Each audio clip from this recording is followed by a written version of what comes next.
politik Prabowo Subianto itu kan sangat populis. Bagaimana semua program kerakyatan itu adalah menjadi program prioritas, tak ada lagi seminar, tak ada lagi FGD, tak ada lagi jalan-jalan. Mas Adi, sudah masuk hari ketiga retret, materinya bahas soal wawasan dan juga nanti di malam hari ada soal anggaran. Analisa Anda untuk daerah dan juga pusat, apa sebetulnya yang menjadi bekal bagi daerah dan juga pusat di retret ini? Ya saya kira yang paling mungkin bisa ditebak soal bagaimana sinkronisasi dari keinginan pemerintah pusat untuk melakukan efisiensi anggaran.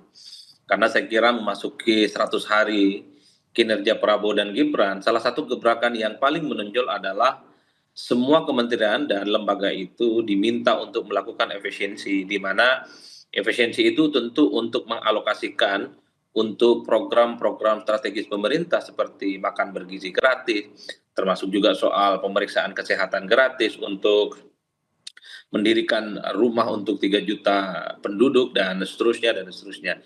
Itu yang paling mungkin saya kira memang akan disampaikan dalam retret hari ketiga, karena kalau kita membaca postur anggaran kita di 2025 memang salah satu opsi supaya ini sustain pembangunan-pembangunan antara pemerintahan pusat dan daerah adalah bagaimana memang melakukan penghematan-penghematan yang saya kira sudah mulai dilakukan di berbagai tempat.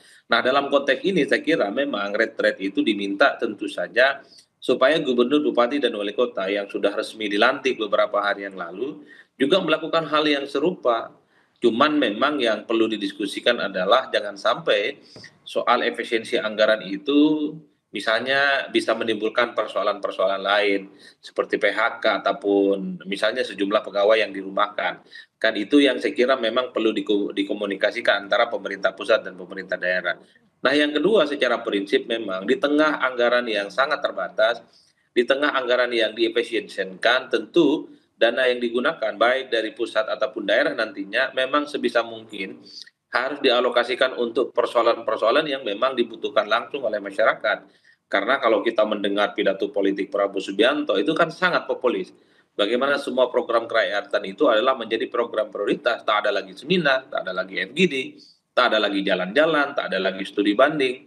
Tapi bagaimana dana-dana yang selama ini katanya hanya untuk acara-acara seremonial, itu dikenakan untuk bagaimana menyelesaikan persoalan-persoalan rakyat, bikin sekolah rakyat, renovasi sekolah yang kemudian rusak, kemudian pendidikan yang selama ini misalnya tidak terjangkau, kemudian menjadi terjangkau, adik-adik kita yang misalnya tidak punya kemampuan untuk bayar sekolah, kemudian jadi mampu bayar sekolah, dan seterusnya, dan seterusnya. Jadi di situ yang saya bayangkan kalau terkait dengan anggaran yang sepertinya nanti malam itu akan didiskusikan gitu ya, yang akan disampaikan bagaimana visi misi dan keinginan termasuk juga postur anggaran yang akan dimainkan oleh pemerintah pusat yang saya kira ini inline dengan pemerintah-pemerintah di daerah nantinya.